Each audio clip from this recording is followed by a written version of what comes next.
Whatever the opposite of a Whopper is, that's what that fish is. So these guys are about to be put on the spot. Over, under, very simple concept. The Vegas Golden Knights are our first team. Last year, this team put up 111 points.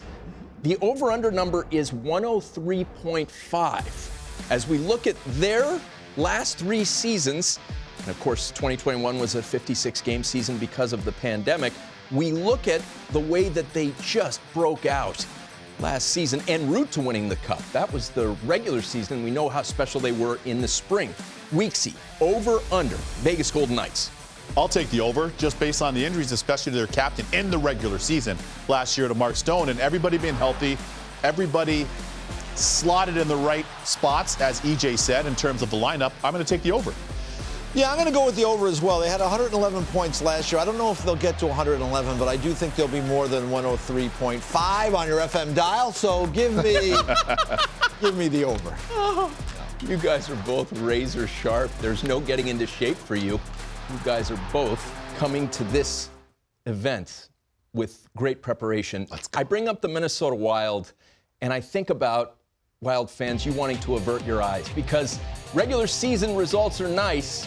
You want to get beyond that first round, and it hasn't come easily for many years now.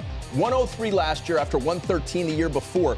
The over-under for them is 95.5. Weeksy, over, under, Minnesota Wild. I'll take the over on that for sure. Kirill Kaprizov is one of the best players in the world, and hope he's healthy for this entire season. He's an absolute game changer. They've got really good goaltending. All things being equal, you're right. It will all come down to the postseason for them. But I'm going to take the over in the regular season. Yeah, they're in the dead cap money era, right? With these couple of years, they're still suffering cap-wise because of the buyouts for Suter and Parisi. I'm going to still take the over. I don't think they get to 103, but I do think maybe they get to 97. So I'll take the over. You've heard the overs and the unders to this point. This next team, I think, particularly intriguing because it's close to where they were last year. Calgary Flames, the over-under number is 95.5. Look at where they were a year ago, 93. The points percentage of 567. That year before was special. You remember that outstanding line with Matthew Tkachuk, Johnny Gaudreau, and Lindholm. This year, 2023-24, we see the Calgary Flames 95.5, over or under? I'm going with the over on that. The Calgary Flames underperformed last year. They've made major changes behind the bench, of course, with the new head coach, but also longtime NHLer Mark Savard comes in, and they're kind of dubbing him as an offensive coordinator. Yes. I've been reading that. Out of the headset. Had the set on. So, Deli menu. Yeah, so that should really be music to the ears of Nazem Kadri, Huberdeau, and some of these other offensive guys in their group each. I say I'd take the over. It's got to be a bounce-back year for the people you just mentioned there. I mean, they got 93 last year, and so many things really didn't go well for them. They lost so many one-goal games, so many games in overtime. I say they sneak over 95.5, but it's a similar number. Again, like Minnesota, 96, 97, 98. Right in that neighborhood. Our next team, the Desert Dogs, the Arizona Coyotes. You look at what they did. Andre Tourigny and this team were so much fun to watch. The magic at home was spectacular. Away from home, not as spectacular. 7 victories only for that club. As we look ahead to this season, the over-under number is 79.5. After the 70-point campaign of a year ago, seems like people think this team could be on the rise. Weeksy, what do you think, over under? I'm going to take the under on that because I still think they have a lot of young players in their group, and I love Clayton Keller. He's magical watching him play and do his thing, but they're still a young group. There's still a lot of growing pains yet. I love the fact that they re-signed Andre Tourigny, though. I'm going to take the under. Yeah, they brought in some veterans this year. It's pretty clear, Bill Armstrong, and they're trying to get out of the rebuild mode and try to get back to winning. I went back and forth on this one. At the end of the day, I think it's just been so many years. I have to see it. Yeah. So I'm going to say under, but I think there is potential there. And they're in a division where there's some teams, Chicago, rebuilding, St. Louis, kind of a struggle last year. I mean, there's some teams that maybe they can beat, quite frankly. So we'll see, but I'm going to say under for now. Okay. The Anaheim Ducks had trouble beating any of the teams last year. Yeah. 58 points, 32nd out of 32 teams. That points percentage of .354 does not go down smooth out in the OC. The number this year jumps off the page. Considering they were at 58 last year, this year the over-under 70.5.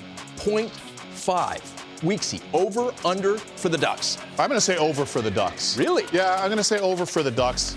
If John Gibson's healthy, I just feel like they have to finally start taking some strides. It's been a long time for them.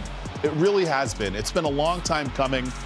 I'm looking to see some of the younger players take bigger roles. Obviously, Zegras, a healthy Drysdale, McTavish, among others. Troy Terry's really elevated his game overall the last couple seasons, so I say they take a step forward each. Yeah, I'm going to go with you on that. I don't know how much they get over 70.5 because it is a big jump to go, like, 12 points more. Yes. I've always been a believer in Greg Cronin as a guy that worked in the minors, works with young players. He's getting this opportunity in Anaheim. It'll be a lot on Gibson being healthy and how some of these younger players move forward. They got a tough break in training camp. They signed Alex Killorn as kind of a veteran leader. Yeah. He ends up getting injured. He's going to miss the first month or so of the season.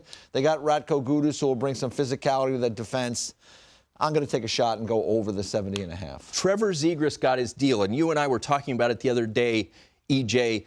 The quotes from Pat Verbeek were almost prodding him in the direction of being more of a two-way player. What about expectations for Trevor Zegras himself? Yeah, well, he has got to mature as a player and a person moving forward, like all these guys have to, because it's one thing to put up points. Weeksy, and you played in the league, you played with a lot of great young players, and you watch them mature and develop. It's one thing to put up points. It's another thing helping a team win. And I think that's what Pat Verbeek, who has been a part of really good teams and is kind of a tough cookie, right? The original little ball of hate.